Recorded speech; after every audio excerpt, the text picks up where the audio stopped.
Say it loud. Say it loud. Say it clear. Come on, say it clear.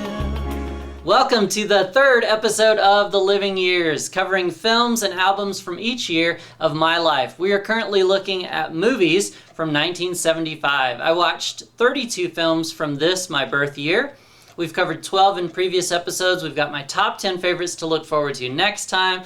So that leaves us with 10 to cover today. These are basically the leftovers, films that didn't really fit in any of the other categories, but also weren't my favorites. Let's just jump right in and we'll do this round alphabetically, which puts us first at Grey Gardens. This is supposedly one of the greatest documentaries of all time. The verite style of just pointing the camera at the subject and skipping the voiceover narrations and cutaway interviews. All of that would definitely impress me if the subjects themselves were actually in any way enjoyable to watch.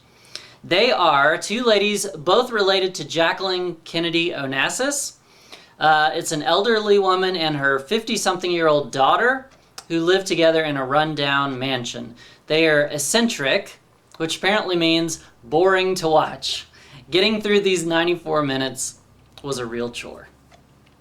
Next up is The Man Who Would Be King. This is a long, sprawling, expansive, and expensive epic about two former British soldiers who have turned to dishonest living. Sean Connery and Michael Caine are quite the duo here, deciding to work their way from India through a remote region beyond Afghanistan and convince the locals that the two of them should be in charge. It's a great scam until it's not. I enjoyed the movie, but not quite enough for it to make the top 10. Nashville is the only Academy Award nominee for Best Picture that didn't make my top 10. This one is a mixed bag for me. I can appreciate the groundbreaking style and scope of Robert Altman, but I wasn't particularly entertained by it. For me, it's far too busy and it lacks cohesion. But as a former resident of Nashville, I did enjoy spotting familiar landmarks. So it's got that going for it, I suppose. Just in time for my family ski trip was my viewing of The Other Side of the Mountain, a true story of a paralyzing ski accident. Hooray! I remembered seeing this one as a child. It's fine, and Beau Bridges' character is especially charming, but it's written and acted more like a soap opera, which was kind of the style with these sorts of stories at the time. There's a lot of melodrama, there's a lot of tugging at your heartstrings. Next is Return of the Pink Panther, my first ever viewing of a Pink Panther film. It was certainly funny. There was a lot of physical comedy as well as some good, like, airplane type humor. Like when he gets in a cab and he tells the driver, "Follow that car," and the driver gets out and starts running after it. But I'm of the opinion that a little goes a long way, and this movie is just too long and recycles the same jokes a few too many times. That Henry Mancini theme song, though, is the bomb. Rollerball would probably be in my number 11 spot, not quite making that top 10. This was a wild ride. It's like the Hunger Games, but with grown-ups and motorcycles and roller skates. The filmmakers have created a fascinating dystopian world in which corporations have replaced countries.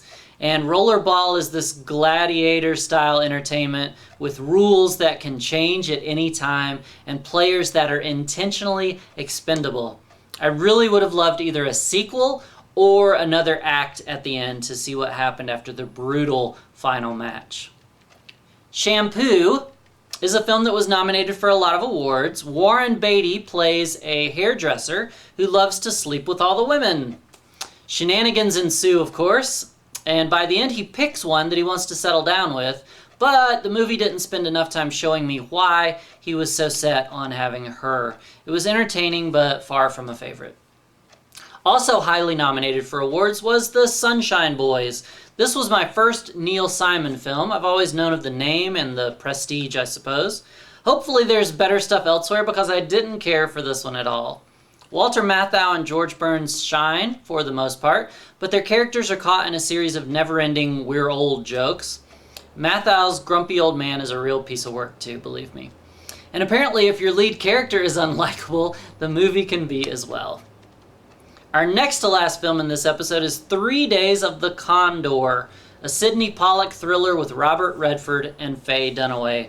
It had some great moments of suspense and mystery involving whether or not the CIA could be trusted. I had a few issues with it though, but I liked it for the most part. And last, but, well, quite possibly least, is the rock opera Tommy. The stage production of The Who's album is transformed into a film here. I had high expectations going into this one, and just mostly spent the whole time wondering what in the world I'd gotten myself into. Pinball, child abuse, Anne Margaret rolling around in beans, Tina Turner pushing drugs. This movie has everything. I thought I already knew how weird rock operas could get, but this is a new level of crazy for me. So that leaves us with my top 10 favorites of 1975, which I can't wait to cover in our next episode. I will see you then. Thanks for watching.